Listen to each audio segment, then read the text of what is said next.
उस रात घना कोहरा पूरे साइलेंट पाइन्स गांव पर छा गया था। बारिश बिना रुके गिर रही थी।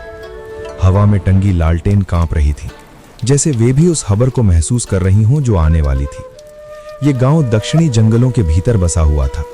लकड़ी के घर जिनकी छतें घुमावदार टाइलों से बनी थीं, ऐसे लगते थे मानो सोए हुए अजगर हों। गांव के लोग रेशमी वस्त्र पहनते थे। उनकी संस्कृति में स्थानीय मिट्टी की खुशबू और दूर की सिंधु घाटी की यादें घुली हुई थीं। पुराने व्यापार मार्गों की आखिरी प्रतिध्वनि। गांव की आजीविका का मुख्य साधन शहर में जेड़ के बर्तनों की बिक्री थी। कुश 15 वर्ष का एक शांत, असाधारण रूप से प्रतिभाशाली लड़का था।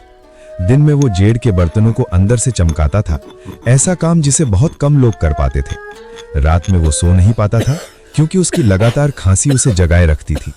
गांव वाले स्नेह से उसे जेड़ का फुसफुसाने वाला कहते थे। लेकिन उसी मूसलाधार बारिश वाली रात कुश अपनी कार्यशाला से गायब हो गया। सुबह होते ही पूरे गांव में अफरा तफरी मच गई। कार्यशाला का दरवाजा अंदर से बंद था।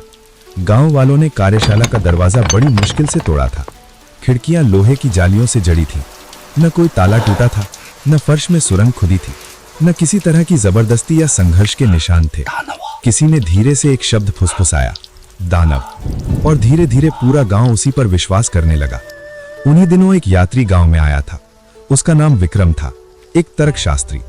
वो बहुत कम बोलता था, लेकिन उसकी आंखें हर चीज पर नजर बनाए रखती थी। कुश गांव के लिए अत्यंत महत्वपूर्ण था। उसकी कारीगरी से गांव की आमदनी का बड़ा हिस्सा आता था। इसी कारण लोग पुराने पीपल के पेड़ के नीचे गांव के प्राचीन मंदिर के पास इकट्ठा हुए, उसे खोजने और सच्चाई जानने के लिए। विक्रम भी वहां मौजूद था। वो चुपचाप चाय की चुस्कियां लेता हुआ सबकी बातें सुन रहा था। वो जानता था, जब डर हावी हो जाता है तब सच अक्सर अपने आप बाहर आने लगता है। बुजुर्गों के नेतृत्व में बैठक शुरू हुई। शक के आधार पर 3 लोगों के नाम सामने रखे गए। पहला आरोपी कबीर। कबीर एक ईर्ष्यालु कारीगर था। कभी उसकी कला गांव की शान हुआ करती थी, लेकिन कुश ने उसे पीछे छोड़ दिया था। कबीर ने अपनी जलन स्वीकार की, पर उसने कहा कि वो कभी गांव की आजीविका को खतरे में नहीं डालता। विक्रम ने चुपचाप उसके जूते देखे। वे बिल्कुल साफ थे, जबकि बाहर का आंगन कीचड़ से भरा हुआ था। दूसरी आरोपी नेहा। नेहा कुश की सौतेली मां। उसकी आवाज ठंडी और भावनाहीन थी।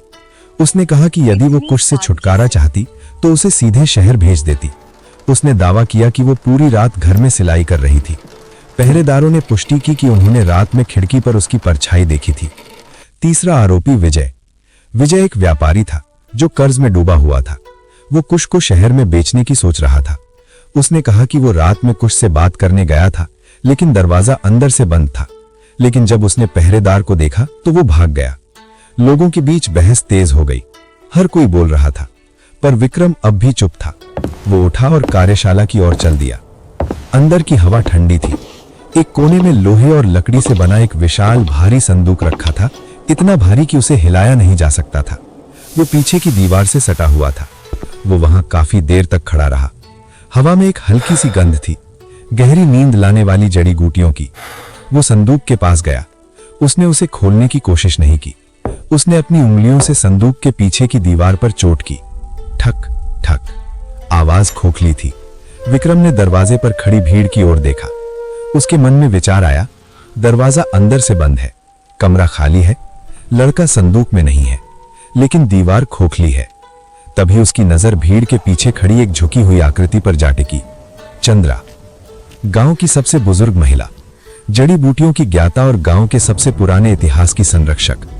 विक्रम ने बुजुर्गों के सामने कदम बढ़ाया और कहा, तीनों आरोपी निर्दोष हैं। असली क्रमधारी इसी सभा में मौजूद है।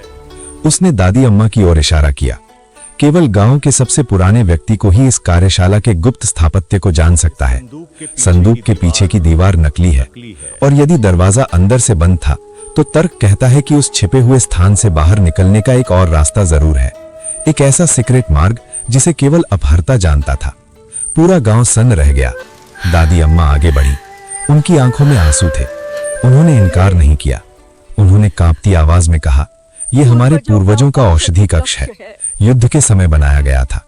इसमें एक सीक्रेट सुरंग है जो जंगल के मंदिर के पास खुलती है। अब केवल मुझे ही इसकी याद थी। क्यों? बुजुर्गों ने पूछा। क्योंकि मैं उसे हर रात खांसते हुए सुनती थी। चंद्रा रो पड़ी। जेड़ की धूल धीरे धीरे उसके फेफड़ों को मार रही थी। वो एक बच्चा है, औजार नहीं। आप सब उसे केवल अपने फायदे के लिए इस्तेमाल कर रहे थे। उन्होंने गांव वालों की ओर देखा और दृढ़ता से कहा, मैंने उसे सुलाने की दवा दी, उसे नकली दीवार के पीछे छुपाया, कार्यशाला का दरवाजा अंदर से बंद किया, फिर सुरंग के रास्ते मंदिर तक गई। उन्होंने फुसफुसा कर कहा, मैंने उसे चुराया नहीं, मैंने उसे उसकी मौत से बचाया है। दादी चंद्रा ने संदूक के पीछे की दीवार खोलकर बताया। अंदर एक छोटा सा साफ और धूल रहित कक्ष था। कुश एक गर्म चटाई पर शांति से सो रहा था। वो वर्षों में पहली बार बिना खांसे साफ सांस ले रहा था। गांव में कोई नहीं बोला, सब शर्मिंदा थे। शर्म और मौन चारों ओर फैल गए। विक्रम ने अपनी चाय की आखिरी चुस्की ली और कहा, तुम अंधेरे में राक्षस खोजते रहे और अपनी ही बेरुखी को नहीं देख सके। हमें कभी अपने फायदे से उठकर दूसरों का दर्द भी समझना चाहिए। अगर ये कहानी आपको अच्छी लगी तो वीडियो को लाइक करें और ऐसी कहानियों के लिए सब्सक्राइब जरूर करें।